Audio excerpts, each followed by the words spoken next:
السلام عليكم ورحمة الله وبركاته. خد نفس عميق واسمعني بقلبك مش بس بودنك.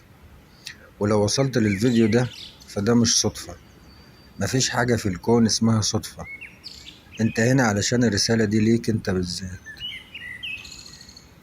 خليني اقولك حاجة يمكن عمرك ما سمعتها كفاية. انت انسان جميل، مش علشان معاك فلوس ولا عشان ناجح في عيون الناس، لكن علشان نيتك نقية، علشان قلبك لسه بيعرف يرحم ولسه بيعرف يحلم ولسه بيتوجع بس ما بيقسيش على حد. انت عديت بحاجات كتير واتكسرت واتخذلت واتسبت في نص الطريق، وبرغم ده لسه واقف، وده في حد ذاته بطولة. يمكن تكون فاكر ان تعبك رايح على الفاضي، يمكن تكون بتسأل ليه انا، وليه دايما بعد ما اعمل الصح اتأذى.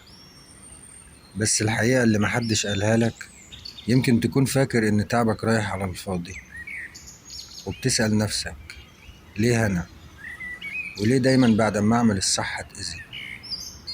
بس الحقيقة اللي محدش قالها لك، الناس النقية دايما بيختبروا كتير، مش علشان ربنا نسيهم، لكن علشان ربنا بيجهزهم. انت مش متأخر، انت بتتشكل. كل وجع عديت بيه كان بيشيل منك حاجة مش شبهك، وكان بيقربك من نسخة أقوى وأصدق وأوعى. اسمعها مني بوضوح، الكون بيرد على طاقتك، ونيتك حلوة حتى لو اتكسرت. علشان كده ربنا بيرتب لك الأحداث، مش علشان يوجعك، لكن علشان يرفع من شأنك. الأبواب اللي اتقفلت كانت بتحميك، العلاقات اللي انتهت كانت بتنقذك، والتأخير كان رحمة مش عقاب. اللي جاي مش شبه اللي فات، اللي جاي أوسع وأنضف وأقرب لقلبك. انت مش ضعيف، انت اتعلمت تكون هادي مش قليل الحيلة. انت بس كنت بتختار السلام بدل الصراع.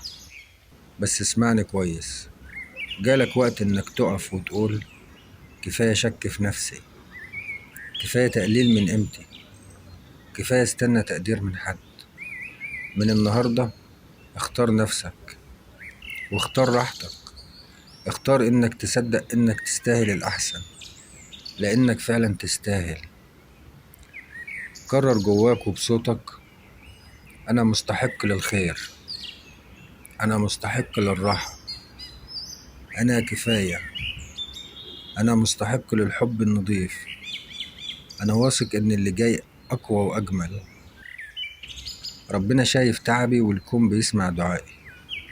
كل يوم انا اقرب للي انا مستنيه، وكل خطوة حتى لو بطيئة بتقربني لحياتي الحقيقية.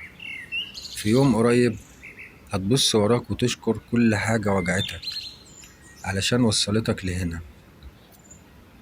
افتكر دايما انك مش لوحدك، وربنا عمره ما خذل قلب صادق. خليك ثابت، خليك نقي، وخليك واثق، لان اللي زيك الكون كله بيقف معاهم. كل الحب والتقدير لقلبك.